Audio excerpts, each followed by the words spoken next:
I realized I was no longer part of my own family the moment my daughter-in-law smiled at me and said, "Why don't you go sit somewhere more comfortable?"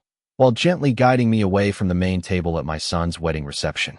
The ballroom was glowing with soft golden lights, the kind you see in magazines. Every table perfectly arranged with white roses and polished silverware that reflected the chandeliers above.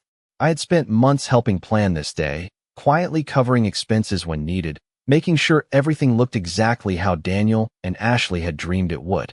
At 67, I no longer cared about being the center of attention, but I had believed, perhaps foolishly, that I still had a place at the table.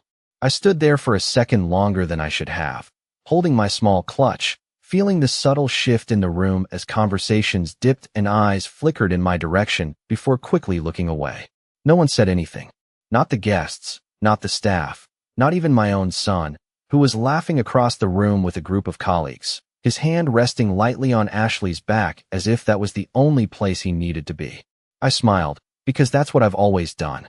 I've learned over the years that dignity is often quiet, and that sometimes the loudest response is no response at all. So I nodded politely and allowed her to lead me toward a smaller table tucked near the edge of the room, close enough to hear the music, but far enough to be forgotten. The chair felt colder than I expected when I sat down, and I smoothed out my dress, the same pale blue one my late husband used to say made my eyes look brighter. For a moment, I imagined what he would have said if he were here, how his hand would have found mine under the table, steady and certain, reminding me that I wasn't alone. But he wasn't here, and the absence of him felt sharper in that moment than it had all morning. I watched as the reception continued without me, glasses clinking, laughter rising and falling like waves I was no longer part of. A server passed by and placed a plate in front of me without meeting my eyes. I thanked him softly anyway. Across the room, Ashley leaned in to whisper something to one of her bridesmaids, and they both laughed, the kind of laugh that doesn't carry across the room but somehow still reaches you. I didn't need to hear the words to understand the tone. It wasn't new. That realization settled in slowly, like a truth that had been waiting for me to notice it. This wasn't about one moment or one comment. It was a pattern, one that had been forming quietly over the past few years, hidden in small decisions and polite excuses. Invitations that arrived late or not at all. Family dinners that somehow always conflicted with my schedule. Conversations that shifted the moment I entered the room. At the time, I told myself it was nothing. That families grow, people change, and maybe I was just holding on too tightly to a role that naturally fades with time. But sitting there, at my own son's wedding, I could finally see it for what it was. Not distance, not misunderstanding, something deliberate, something carefully constructed. I picked up my glass of water and took a small sip, my hands steady despite the quiet storm building inside me. There was a strange clarity in that moment, a kind of calm that comes when confusion finally gives way to understanding. I wasn't angry. Not yet. Anger is loud, and this felt different. This felt quiet, precise, like the beginning of something that had already been set in motion long before I realized I was part of it. I set the glass down and looked around the room again, really looked this time. The seating arrangements, the way certain people were grouped together, the subtle hierarchy of proximity to the couple. It was all intentional. Every detail, including where I had been placed, including how I had been moved. I exhaled slowly and allowed a small smile to return to my face, not for them, but for myself. Because in that moment, I understood something they didn't. They thought they had already decided my place in this family. They thought they had quietly shifted me to the margins without consequence. But they had forgotten one important thing. I had been here long before any of this existed, and I knew exactly how it had all been built. I stayed at that small table, longer than I needed to, long enough for the noise of the reception to settle into something distant, like I was listening to it through a closed door. The band had started playing a familiar tune, something soft and nostalgic, and couples slowly drifted toward the dance floor. I watched them move together, laughing, leaning into one another, the kind of effortless closeness that used to feel natural to me.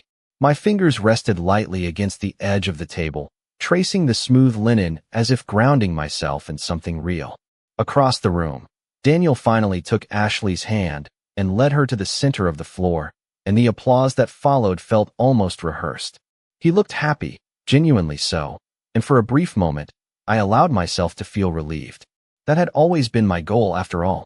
To see him settled, safe, building a life that felt full. I had told myself for years that whatever sacrifices I made along the way were worth it if it led to this moment. But as I sat there, separated from it all, I began to question what exactly I had been holding on to. A server returned to my table and asked politely if I needed anything else.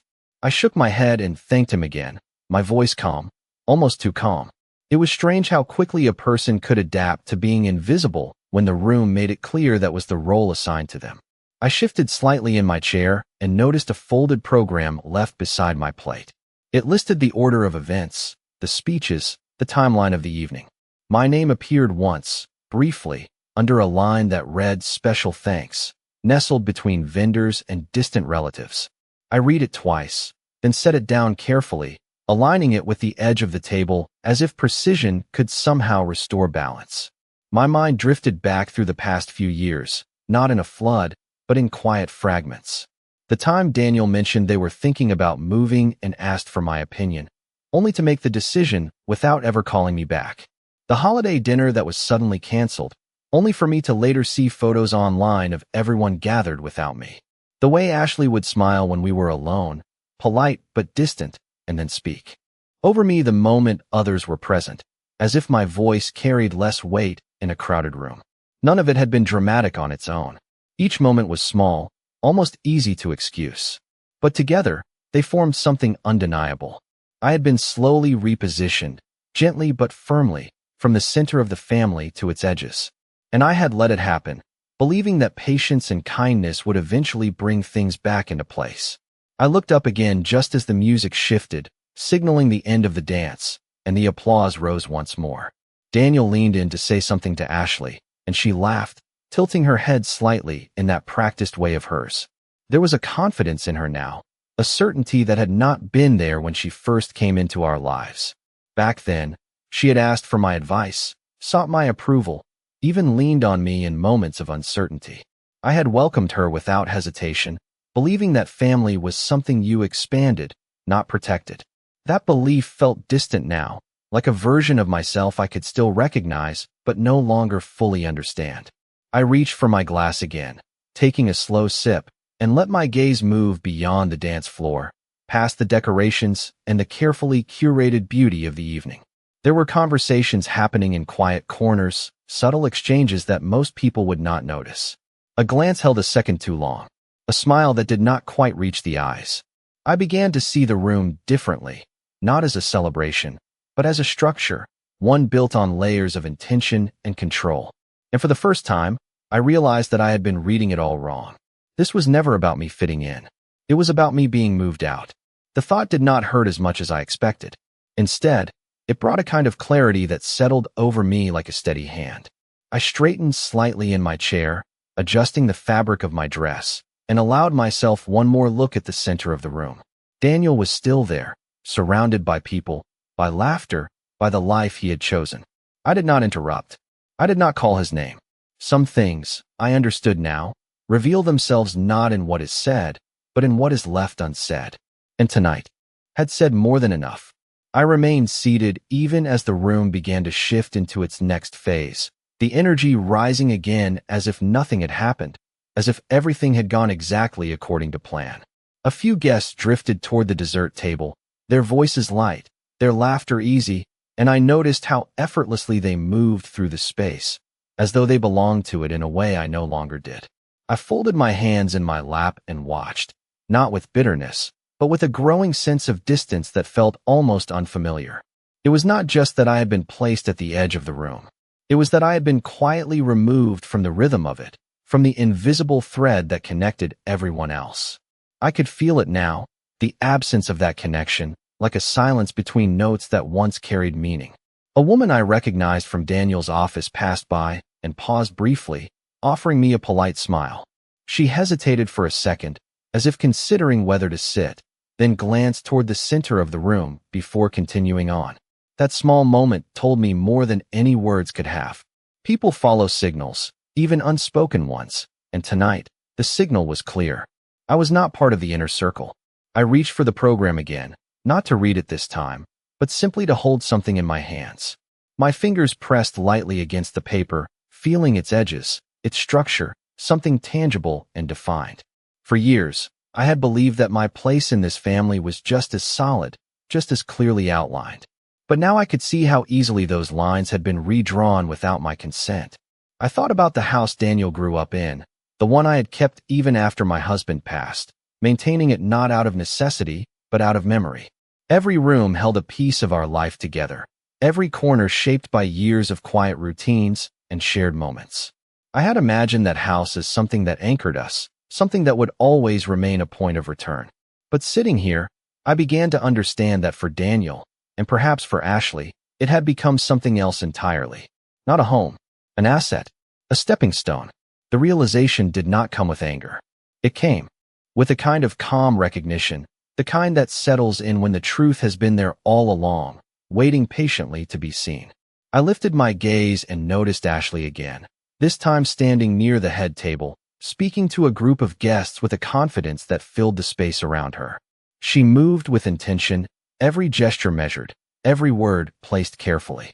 There was something deliberate in the way she positioned herself, always slightly ahead, always guiding the flow of attention. I had mistaken that confidence for warmth once. Now I saw it differently. It was control, subtle but undeniable. And Daniel, standing beside her, seemed content to follow that lead, his attention directed wherever she pointed it, his presence reinforcing hers without question. I wondered, briefly, when that shift had happened. When my son, who once came to me for advice on the smallest decisions, had begun to look elsewhere for direction. It had not been sudden. It never is. Change like that happens in layers, built over time, reinforced through repetition until it feels natural, until it feels inevitable. I let out a slow breath and leaned back slightly in my chair, allowing myself to fully take in the scene one last time, not as a participant, but as an observer.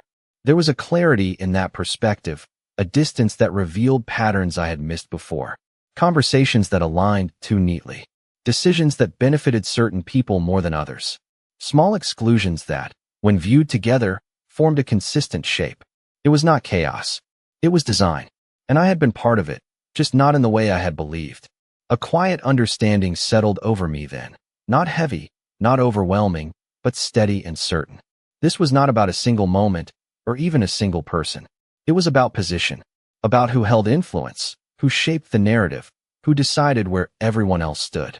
And for the first time, I allowed myself to consider a possibility I had avoided for far too long. That my silence, my patience, my willingness to step back had not preserved harmony. It had made space. Space for others to define my role without resistance. I glanced down at my hands, still resting calmly in my lap, and noticed how steady they were. No trembling, no hesitation, just stillness. The kind of stillness that comes before a decision, not after it. I lifted my head again, my gaze settling briefly on Daniel, then moving past him, beyond the center of the room, towards something unseen but already forming in my mind. And in that moment, I understood that while tonight had revealed where I stood, it had also shown me something far more important, where I no longer needed to remain. The music softened again as the evening moved into speeches, and I noticed how quickly the room reorganized itself, chairs turning, attention narrowing toward the head table where the real moments were meant to happen.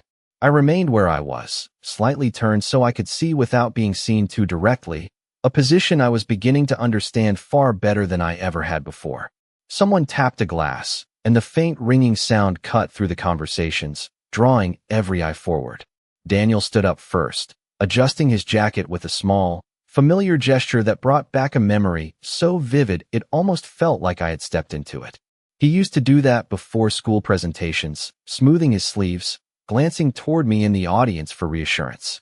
Back then, I would smile and nod, silently telling him he was ready. Tonight, he did not look for me. He did not need to. His world had shifted, and I could see now how complete that shift had become. He began speaking, his voice steady, confident, thanking everyone for coming, for supporting them, for being part of this important day. I listened carefully, not because I expected anything, but because I wanted to understand. Names were mentioned, stories shared, laughter rising at the right moments. Ashley's parents received a warm acknowledgement, detailed and sincere. Friends were recognized, colleagues appreciated. When he spoke about family, his words were broader, less specific, a general gratitude that included without truly naming. My name was not spoken.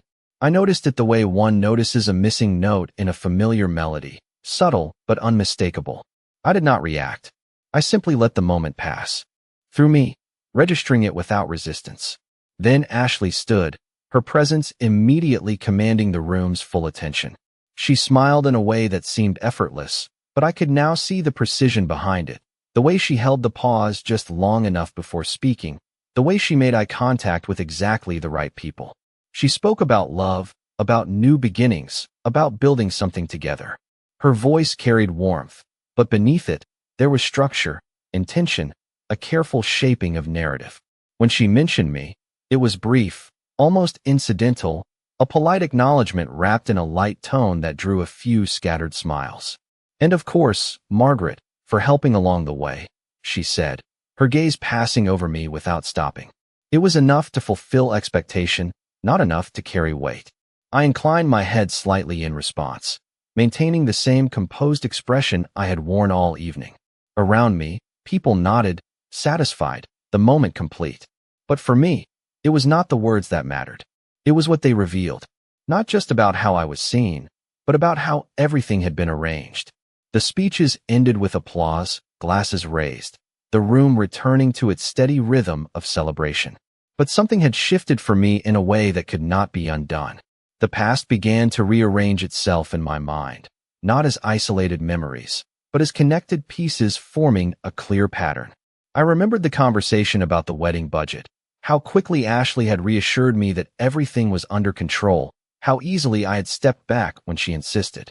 I remembered offering to help with the guest list, only to be told it was already finalized. Each time, it had seemed reasonable. Each time, I had chosen to trust. Now I could see how those choices had gradually removed me from the process, from the decisions, from the influence I once naturally held. I had not been pushed out. I had been guided out, gently, consistently, until my absence felt normal. I folded my hands again, resting them calmly on the table, and allowed that understanding to settle fully. There was no need to question it anymore. No need to reinterpret or excuse. The clarity was complete, and with it came something unexpected. Not sadness, not anger, but a quiet sense of readiness. The kind that does not announce itself, does not rush, does not demand attention. It simply waits, steady and certain, for the right moment to move. I glanced once more toward the center of the room, where Daniel and Ashley stood surrounded by their guests, their future unfolding exactly as they had planned. It was a beautiful scene, carefully constructed, perfectly executed. And for the first time, I saw it not as something I had helped create, but as something I had been deliberately placed outside of. I reached for my glass again, taking a slow, measured sip, and set it down with the same quiet precision. Because now that I understood the design, I also understood something else. Designs can be changed. Not loudly, not all at once, but piece by piece, with the same patience and intention that built them in the first place. I did not leave when the speeches ended, even though a part of me had already stepped away from the evening long before that moment. Instead, I remained seated, watching as the reception flowed into its final hours, the structure loosening, the conversations becoming more relaxed, more scattered. The music picked up again, lighter this time, and groups began to form and dissolve across the room. People moving freely between tables, laughter carrying a little louder now that the formalities were over. It was in that shift, in the space between what was planned and what was unguarded, that things often revealed themselves most clearly. I noticed Ashley stepping away from the center, her attention briefly diverted as she spoke with one of the event coordinators near the side of the room. Her expression was composed, but there was a slight edge to it now, a quiet urgency that had not been there earlier. I watched as she leaned in, her voice low, her gestures precise, as if adjusting something that needed to be just right. It struck me then how much of this evening had depended on control, on careful placement, on making sure every detail aligned with a vision that only she fully understood. Daniel joined her a moment. Later, his posture relaxed, unaware of the subtle tension in her movements. She said something to him, something brief, and he nodded without question, his attention already drifting back toward the guests. That dynamic, so easy on the surface, held more weight than it seemed. It was not just influence. It was direction. I shifted slightly in my chair and allowed my gaze to move beyond them, toward a small cluster of staff near the service entrance. One of them, a younger woman with a clipboard, glanced toward my table more than once before finally making her way over. She approached carefully, as if unsure whether she was interrupting, and then offered a polite smile.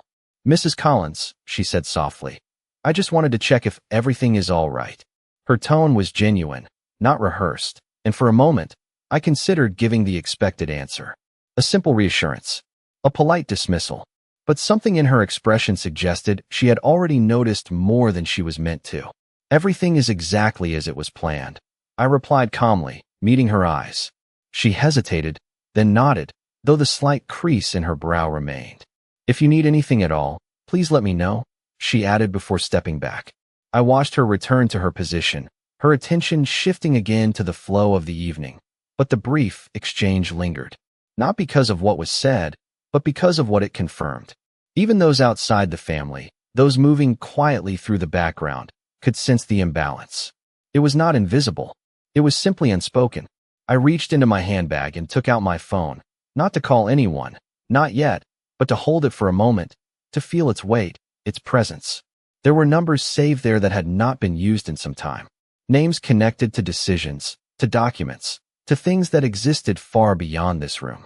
I had always kept those parts of my life separate, believing that family and business should remain untouched by one another. It had seemed like the right choice, the respectful choice. But respect, I was beginning to understand, requires recognition on both sides. Without it, it becomes something else entirely. I placed the phone back into my bag without unlocking it, the gesture small but deliberate. This was not the moment. Not yet. Timing matters, perhaps more than anything else, and tonight had already shown me how carefully moments can be arranged. I would not rush mine. Across the room, I caught a fragment of conversation as two guests passed near my table, their voices low but clear enough to carry. "I heard they are planning to move right after this," one of them said. "Closer to the city. Something about a new place already lined up." The other nodded, adding something about convenience, about starting fresh. I did not react outwardly, but the words settled into place with everything else I had observed. A new place. Already arranged. Of course it was. Decisions like that are rarely made suddenly. They are prepared in advance, structured quietly, finalized long before they are shared. I thought again of the house, of the years it held, of the assumptions I had made about its future. Assumptions that, it seemed, had not been shared. I let out a slow breath and allowed my shoulders to relax. Not in resignation, but in acceptance. The picture was complete now, every piece aligned, every detail accounted for. There was no confusion left, no uncertainty to hold on to. Only clarity. And with that clarity came a sense of direction, quiet but undeniable. I lifted my gaze once more, taking in the room not as it appeared, but as it truly was beneath the surface. Every smile, every movement, every carefully placed detail. It was all part of a structure that had been built with intention. And now, finally, I understood my place within it. Not at the center, not even at the edge, but just outside, where perspective is clearest, where decisions can be made without distraction. I folded my hands again, resting them gently in my lap, and allowed a faint, almost imperceptible smile to return. Not for anyone else to see, just for myself. Because while they believed this evening marked the beginning of something new for them, they had not realized it had also marked the beginning of something else entirely. Something they had not planned for. Something they would not see coming. I did not rush to leave. Even as the night began to thin out and the energy shifted into something softer, something less guarded. The music lowered, conversations became more intimate, and the room slowly revealed its quieter corners. I remained in mine, observing, not with hesitation, but with intention. There is a difference between staying because you do not know where to go and staying because you have chosen to see everything clearly before you move. Tonight, I chose clarity. I watched as guests began to gather their things, offering hugs and final congratulations, their voices warm, their gestures sincere. It was the kind of ending that feels complete to those who believe they have seen the whole picture. But I knew better now. I had spent too many years understanding how things are built, how decisions are made behind closed doors, how outcomes are shaped long before they are revealed. And tonight had shown me more than enough. I noticed Daniel making his way through the crowd, thanking people, shaking hands. His smile steady but slightly tired now, as if the weight of the day was finally settling on him. He moved with purpose, but not once did his path cross mine. Not by accident, not by oversight. It was a quiet avoidance, subtle enough that most would not notice, but clear to someone who was paying attention. Ashley, on the other hand, moved with the same careful precision she had shown all evening, her attention directed exactly where it needed to be, her presence always aligned with the center of the room. She was not watching me anymore. She did not need to. In her mind, the arrangement had already been secured. I was where she had placed me, and she believed I would remain there. That assumption, more than anything else, settled something inside me. Assumptions are fragile. They depend on patterns continuing exactly as expected. And patterns, once understood, can be changed. I reached into my bag again, this time allowing my fingers to rest on my phone a little longer before bringing it out. The screen lit up softly in my hand, the familiar names appearing with a simple touch. I did not scroll far. I did not need to. There are certain connections in life that do not fade, even when they are not used often. People who understand things without needing long explanations. People who know how to act when the time comes. I looked at one name in particular, letting it sit there for a moment, not as a decision made in haste, but as something considered, measured. Then, without hesitation, I locked the screen again and placed the phone back into my bag. Not yet. Timing matters. And I had waited this long without fully seeing what was in front of me. I could wait a little longer now that I did. A member of the staff approached my table once more, gently asking if I needed assistance arranging a car or gathering my belongings. Her tone was respectful, neutral, but there was a hint of something else beneath it, perhaps recognition, perhaps concern. I offered her a small, composed smile and shook my head. "I will take care of it," I said quietly. She nodded and stepped away, leaving me once again in that small space that had become mine for the evening. I let my gaze move slowly across the room one final time, not searching for anything new, but confirming what I already knew. The laughter, the ease, the sense of completion that filled the air for everyone else. It was real, in its own way, but it was not the whole truth. Beneath it, there were layers. Decisions already made. Plans already set in motion. And now, so was mine. I stood up carefully, smoothing my dress, adjusting it with the same attention I had given to everything else tonight. No sudden movements. No unnecessary gestures. Just a quiet transition from one moment to the next. No one stopped me. No one called my name. I walked past the tables, past the center of the room, not drawing attention, not avoiding it either. Simply moving forward. As I reached the edge of the ballroom, I paused briefly, not to look back, but to take in the space one last time. Not as a place I belonged to, but as a place I had finally understood. Then I continued on, stepping out into the cool night air, the sound of the reception fading behind me with each step. The parking lot was nearly empty, the lights casting long shadows across the pavement, the quiet a sharp contrast to the noise I had just left behind. I took a slow breath, feeling the stillness settle around me. And for the first time that evening, I allowed myself to fully acknowledge what had changed. Not the room, not the people, but me. Because understanding, once it arrives, does not leave things as they were. It reshapes them. It redraws the lines. And tonight, those lines had been drawn clearly enough that there was no longer any reason to pretend otherwise. I opened my car door and paused for just a moment longer, my hand resting lightly against the frame, my thoughts steady, focused. They believed the evening had ended exactly as they intended. They believed everything had been arranged, secured, finalized. But they had overlooked one detail.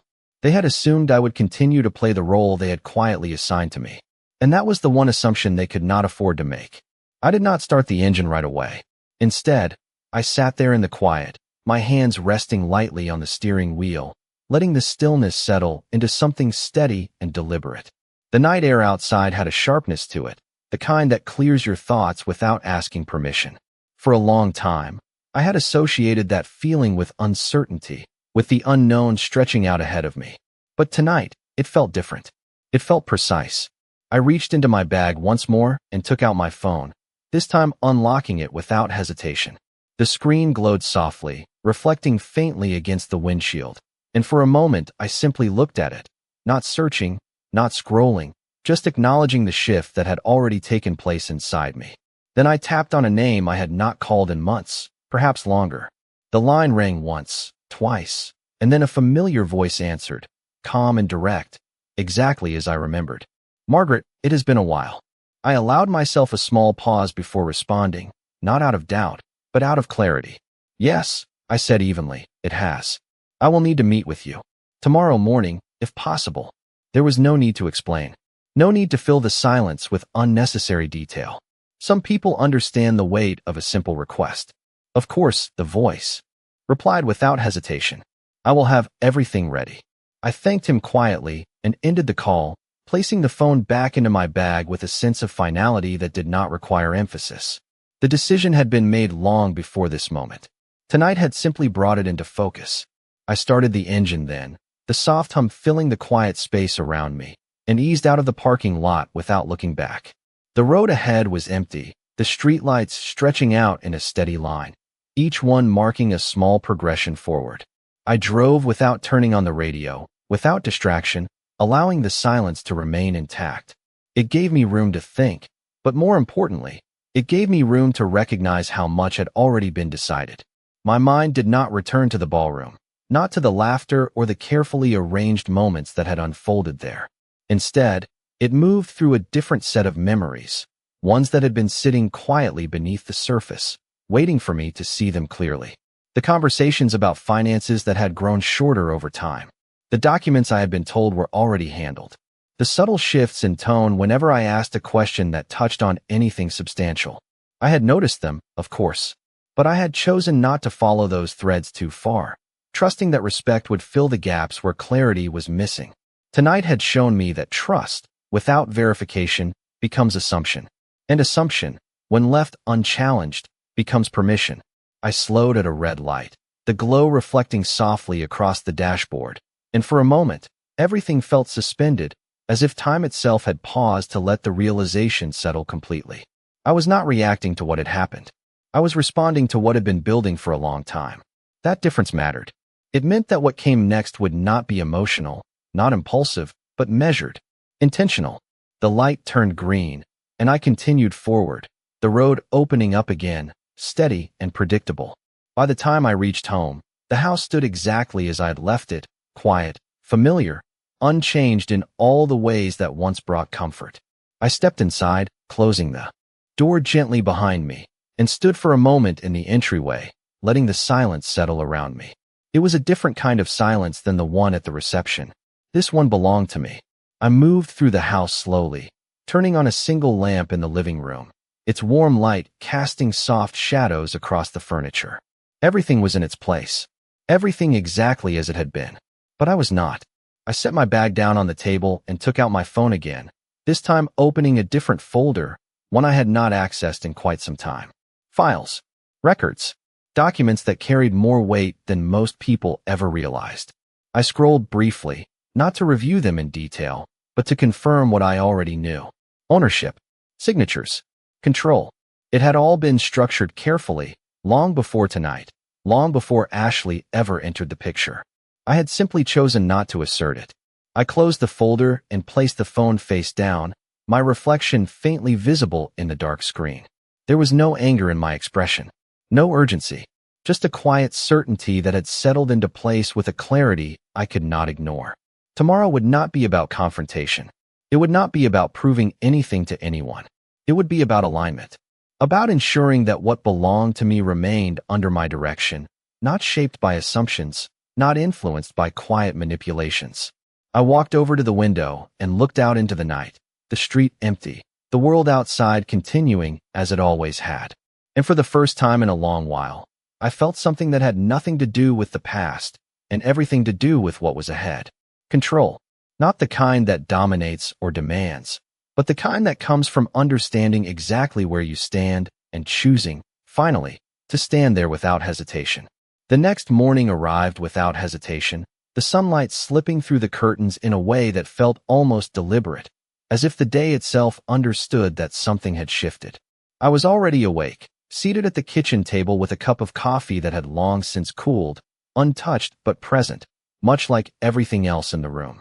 There was no rush in my movements, no lingering uncertainty. I dressed with care, selecting something simple, composed, something that reflected exactly how I felt. Not diminished, not overlooked, but steady. When I stepped outside, the air carried that same clarity from the night before, crisp and unambiguous. The drive downtown was quiet, the roads familiar, each turn taken without thought, guided by memory rather than attention. I had made this drive many times before, though never with quite this understanding of why I was making it. The building stood exactly as it always had, understated, professional, its glass exterior reflecting the city around it without drawing focus to itself. I parked, stepped out, and walked inside with the same calm pace I had carried since the night before. The receptionist greeted me politely, already expecting my arrival, and directed me upstairs without unnecessary conversation. When I entered the office, he was already there, standing near the window, reviewing a set of documents laid out neatly across his desk. He turned as I approached, offering a small nod of acknowledgement, his expression composed but attentive. "Margaret," he said, "I had a feeling this meeting would come sooner rather than later." I returned the nod, taking a seat without hesitation. "So did I replied evenly. There was no need for formalities beyond that. He understood the nature of this conversation, just as I understood the steps that needed to follow. He gestured toward the documents, outlining them briefly, his tone precise, each word carrying weight without excess. Trust structures, property titles, financial accounts, everything arranged carefully, everything designed to protect, to preserve, to ensure control remained exactly where it was intended. I listened without interruption, not because I needed the explanation, but because I wanted to hear it spoken clearly, to let the reality of it settle into something tangible. "You have maintained full authority over all primary assets," he continued, "with discretionary control that can be adjusted at any time." I inclined my head slightly, my gaze steady on the papers in front of me. There it was. Not hidden, not complicated, just unclaimed until now. "I want to make a few changes," I said calmly. He did not ask why. He simply reached for a pen. We moved through the process with quiet efficiency, reviewing each section, adjusting where necessary, reinforcing boundaries that had previously been left open. There was no emotion in it, no hesitation, just clarity. Each signature I placed felt less like a reaction and more like a correction, a realignment of something that had slowly shifted out of place over time. When we finished, he gathered the documents neatly, securing them with the same precision he had shown when I arrived. "Everything will be finalized by the end of the day," he said. I stood, smoothing my sleeve lightly, and offered a small, composed smile. "Thank you," I replied. As I left the office, the city outside seemed unchanged, people moving through their routines, conversations blending into the background, life continuing exactly as it always does. But for me, something had been quietly redefined. Not through confrontation, not through explanation, but through action. I returned